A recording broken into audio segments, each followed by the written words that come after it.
Once upon a time in a serene village of Umuduro resided a delightful couple named Agodi and Ikemefuna. Their love story was the talk of the town, spreading warmth and joy to everyone who crossed their path. Agodi possessed a smile that could rival the sun, radiating happiness and kindness wherever she went. Ikemefuna, on the other hand, was known for his contagious laughter that echoed through the valleys, lifting spirits and filled the hearts with so much joy. Together, they lived in a humble home at the Isiama mountain, a home far away from the hustle and bustle of the village life. From their home, they gazed upon the breathtaking panorama of Umuduru below, its vibrant colors painting a picture of serenity and bliss. Their home was adorned with simple treasures they had gathered over the years, like colorful wild flowers picked from the meadows, handcrafted trinkets exchanged during festivals, and the soothing melodies of local bird songs that filled the air. Despite life's challenges, Agodi and Ikemefuna remained unwavering in their devotion to each other, their love serving as a beacon of hope and inspiration for the entire village. It was said that the very essence of their love itself resided within their hearts, and their bond was as strong as the mountains that cradled their home. And so, in Umuduro, Agodi and Ikemefuna became synonymous with the purest form of love, their story weaving its way into the fabric of the village's history. As the seasons changed and years slipped by, the absence of a child became a lingering shadow in Agodi and Ikemefuna's otherwise joyful existence. Their hearts ached with longing as they watched other families in the village grow and thrive. Agodi, in particular, felt the weight of their unfulfilled dreams bearing down upon her spirit. She embarked on a journey of desperation, seeking out remedies and solutions from far and wide. She consulted with the village healers, who brewed potent concoctions from rare herbs and whispered ancient incantations in hopes of invoking fertility. She traveled to neighboring villages, seeking the guidance of renowned wise women who claimed to hold the secrets of conception. Yet, despite her tireless efforts, the elusive blessing of a child continued to elude them. Each failed attempt left Agodi feeling more desperate than before, her once vibrant spirit dimmed with the passage of time. Even Ikemefuna, with his unwavering love and support, found himself at a loss, unable to ease the profound sorrow that gripped his beloved wife's heart. And so, the whispers of gossip grew louder, fueled by the cruel whispers of those who do not understand or comprehend the depth of Agodi and Ikemefuna's love. As the sun beat down on the fields where Agodi and Ikemefuna walked side by side, the air seemed heavy with unspoken tension. Agodi's heart weighed heavily with the longing of a child, a desire that seemed to grow more intense with each passing day. In a moment of frustration, she suggested to Ikemefuna that he should consider taking another wife, who could bear him the children they both yearned for. But Ikemefuna's response, firm and unwavering, spoke volumes of his devotion to Agodi. He reassured her that she was all he ever wanted, regardless of their inability to have children. Yet, despite his words of love, the disagreement left them both feeling unsettled. The silence between them echoed with the ache of unfulfilled dreams. The hurtful words Agodi overheard whispered about her inability to bear children felt like a sharp blow to her heart. She struggled to contain her tears as she fled from the fields, the weight of sadness pressing down upon her like a heavy burden. Each step she took seemed to echo with the echo of her own loneliness, a stark reminder of the void that lingered in her heart. As she hurried away, seeking solace from the pain that ate her within, a faint cry pierced the stillness of the air. It was a sound that stirred something deep within her. And there it was, amidst the tangled undergrowth, lay a tiny bundle of innocence. With trembling hands, Agodi reached out to cradle the abandoned infant, her own sorrow momentarily forgotten in the face of its unexpected discovery. And as she held the precious child close, a glimmer of hope flickered within her heart. Agodi's heart swelled with a mix of emotions as she cradled the abandoned infant in her arms.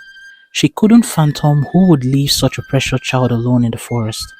With each passing moment, the baby's presence seemed to fill the air with an aura of mystery and wonder.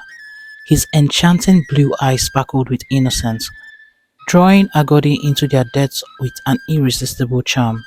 The birthmark shaped like a full moon on his forehead seemed to hold a secret all on its own, a symbol of the celestial bond that now connected them. And as Agodi gently ran her fingers through the patch of hair on the baby's head, she couldn't help but marvel at the uniqueness of his appearance. Settling down on a nearby tree trunk, Agodi began to sing softly, her voice a soothing melody that wrapped around the infant like a warm embrace. She hoped that someone would come forward to claim the child, but as the minutes turned into hours, it became clear that they were alone in this discovery. With a heart heavy with both fear and hope, Agodi made her way back home, the baby cradled securely in her arms. She poured out the details of their encounter to Yukimifuna, who listened with concern evident in his eyes. Despite his worries about his wife's safety, Ikemefuna knew they couldn't turn away from this unexpected twist of fate. That night, as they lay in bed, Agodi found herself in a strange dream.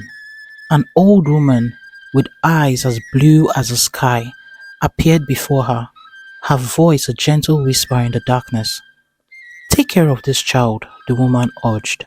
Never cut his hair, for whatever love and kindness you give to him, it would come back to you on the night of the full moon.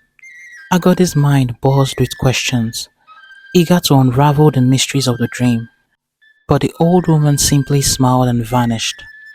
While Agodi awoke the next morning, the memory of the dream lingered in her mind with a distant echo. She glanced over the sleeping infant, nestled in Ikemefuna's arm, and felt a surge of love and determination swell within her. From that day forward, Agodi and Ikemefuna embraced their newfound role as parents with open arms, showering the child they named Onwa with all the love and care their hearts could hold.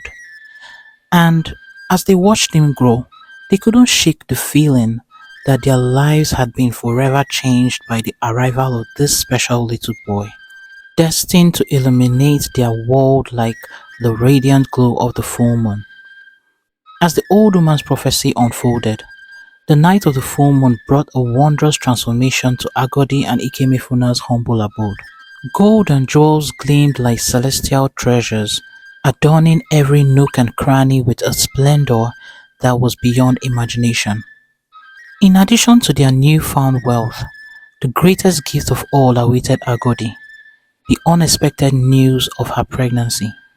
It was a miracle that had blossomed under the full moon, filling their hearts with joy and gratitude. Months later, Agodi gave birth to twin boys.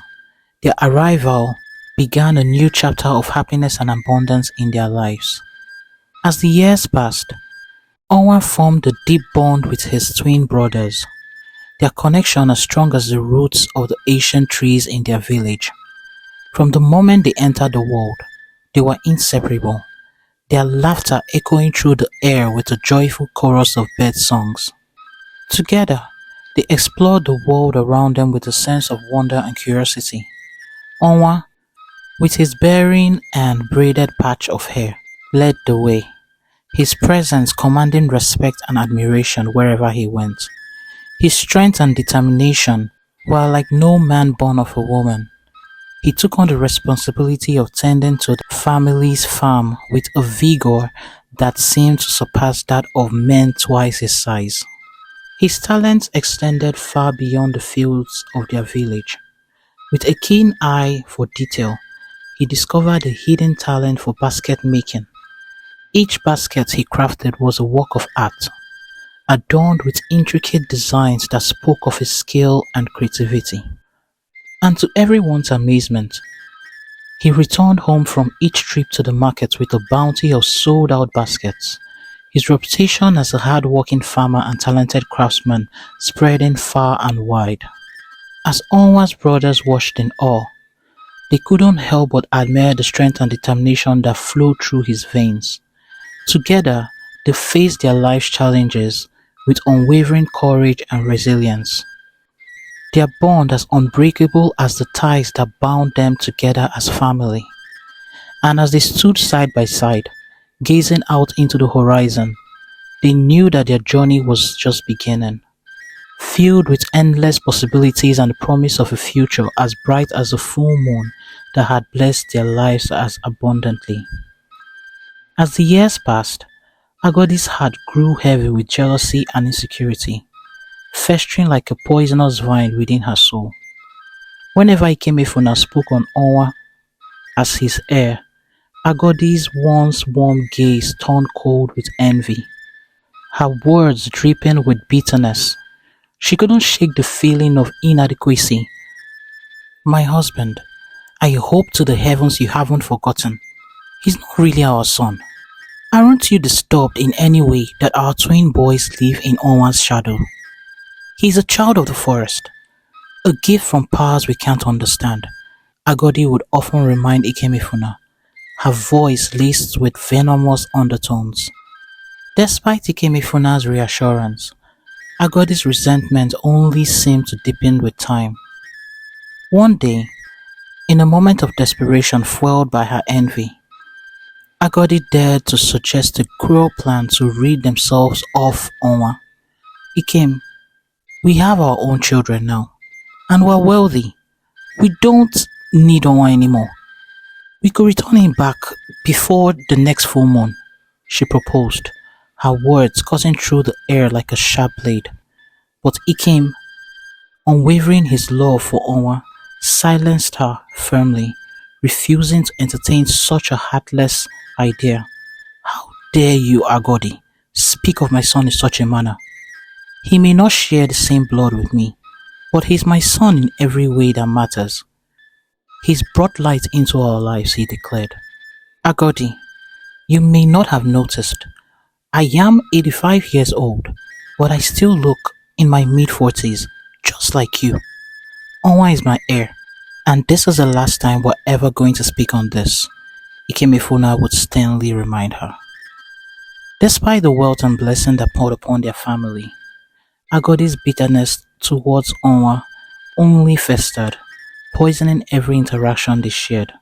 This mistreatment of him grew more severe with each passing day, casting a dark shadow over their harmonious home. Sadly, she even transferred her bitterness to her twin sons, who, influenced by their mother's envy, made life unbearable for Onwa. As whispers of Onwa's origin began to spread throughout the village, he found himself facing hurtful words and stares wherever he went. The night before the full moon, Agodi concocted a wicked plan with her sons. They would take Onwa back into the forest, cut off his long braided hair, tie him to a tree, and abandon him there. A cruel fate that awaited him at the hands of those who should have been his family. As the sun dipped down below the horizon, casting long shadows across the village, Onwa returned home from the market, his arms laden with baskets brimming with the fruit of his labor. With a cheerful whistle on his lips, he made his way to greet his parents, unaware of the sinister plan brewing in his mother's heart. Agodi, her hands trembling with guilt and anticipation, beckoned Onwa into the kitchen under the guise of sharing a meal together.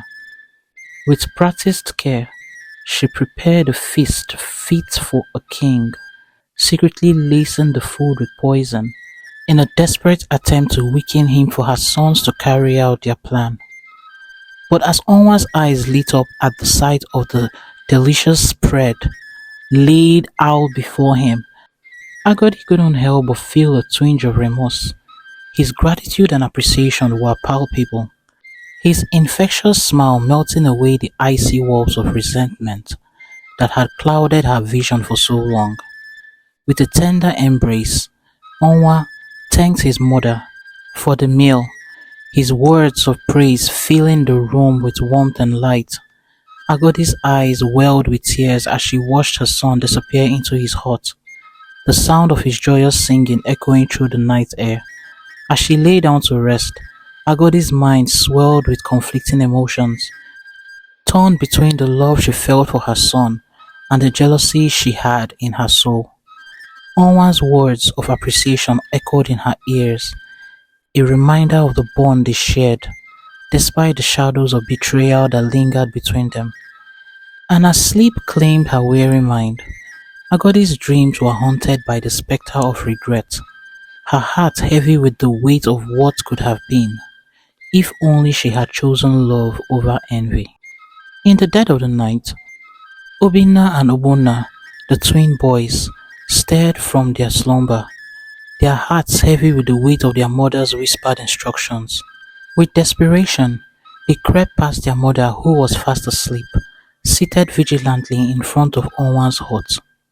The forest seemed to hold its breaths as they ventured deep into the shadowy depths.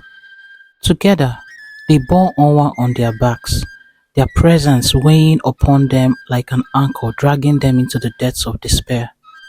As they journeyed deeper into the hearts of the forest, a sense of foreboding settled over them, obscuring their paths and clouding their thoughts. Obina's voice cut through the silence. He suggested they cut Onwa's braided hair. Reluctantly, Obuna agreed. As a razor-sharp blade sliced through the strands of Onwa's hair, a strange transformation occurred, as if the very essence of his being had been unshackled from the bonds of earthly weight. Suddenly, Onwa became as light as a feather. They bound Onwa to a tree as instructed by their mother, their hearts heavy with the weight of their betrayal. They hurried back home to sought confirmation of their success, only to be met with confusion and disbelief. Before them stood an old woman, wrinkly and frail, her once youthful look marred with the ravages of time. Agodi had reverted to her 82-year-old self, her youthfulness stripped away like a veil, revealing the true depths of her age.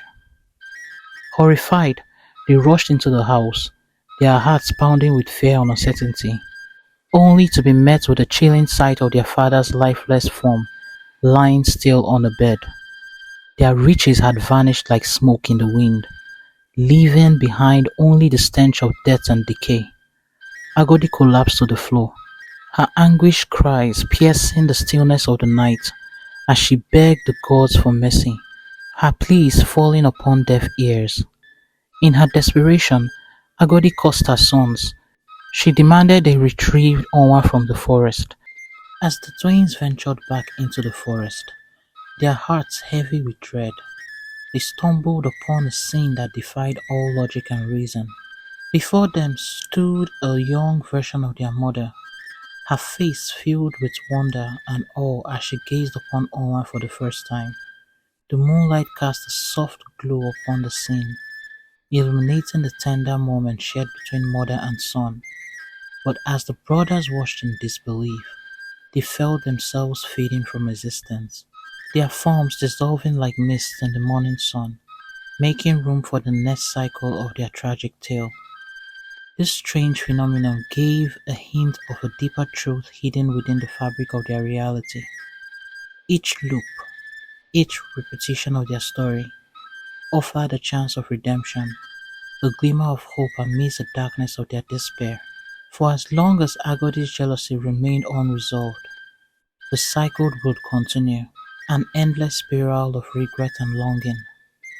And so, the fate of Onwa and his family became intertwined in the internal dance of possibility and consequence. Only when Agodi learns to overcome her jealousy and embrace the love she holds for her son will the cycle be broken, and their story set free from the confines of time itself. The story of Agodi, Ikemefuna, and Onwa teaches us important lessons about jealousy and love. Just like when we say, jealousy makes you lose what you have, Agodi's jealousy made her forget the love she had for Onwa. and it caused a lot of trouble for her family. The story shows us that when we let jealousy take over, it can hurt the people we care about. Instead, we should focus on being happy for others and appreciating what we have. Another lesson from this story is that our actions have consequences. It's like the saying that goes, the seeds you plant today will grow tomorrow. Agodi's actions led to a lot of sadness and regret for her family, but it also shows us that we can change things for the better if we learn from our mistakes and choose kindness over jealousy. So, it's important to think about how our actions will affect others and try to do good whenever we can. Remember, being kind and loving towards others can make our lives and the lives of others around us much happier.